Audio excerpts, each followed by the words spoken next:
అదేవిధంగా భోగాపురం గ్రీన్ఫీల్డ్ అంతర్జాతీయ విమానాశ్రయం అభివృద్ధికై జీవీఐఎల్ 500 ఎకరాల భూమిని పునరుద్ధరించాలని చేసిన అభ్యర్థనకు మంత్రుల బృందం అంగీకారం తెలుపుతూ చేసిన సిఫార్సును రాష్ట్ర మంత్రి మండలి ఆమోదం తెలిపింది. ఇది మనందరికీ తెలిసిందే.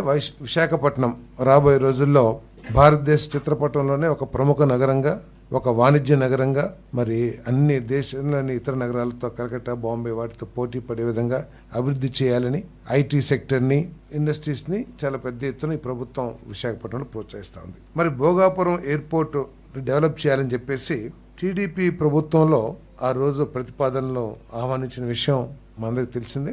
ఆ రోజు వచ్చిన ప్రతిపాదనలో జిఎంఆర్ విశాఖపట్నం ఇంటర్నేషనల్ ఎయిర్పోర్ట్ సంస్థకి ఉన్న అర్హతలు కానివ్వండి, వారికి ఉన్న ఎక్స్పీరియన్సెస్ కానివ్వండి, వారికి ఉన్న ఫైనాన్షియల్ క్రెడిబిలిటీ కానివ్వండి, లేకపోతే స్ట్రెంగ్త్ కానివ్వండి, వీటన్నిటిని దృష్టిలో పెట్టుకుని ఆ భోగాపురం ఎయిర్పోర్ట్ డెవలప్మెంట్ని వారికి అప్పగించడం జరిగింది. దాంట్లో 2703 ఎకరాలని డెవలప్ చేసి వివిధ రకాలుగా ఎయిర్పోర్ట్స్, తర్వాత ఎలైడ్ ఇన్ఫ్రాస్ట్రక్చర్ అన్ని కూడా డెవలప్ చేయాలని చెప్పేసి వారు కోట్ చేయడం జరిగింది.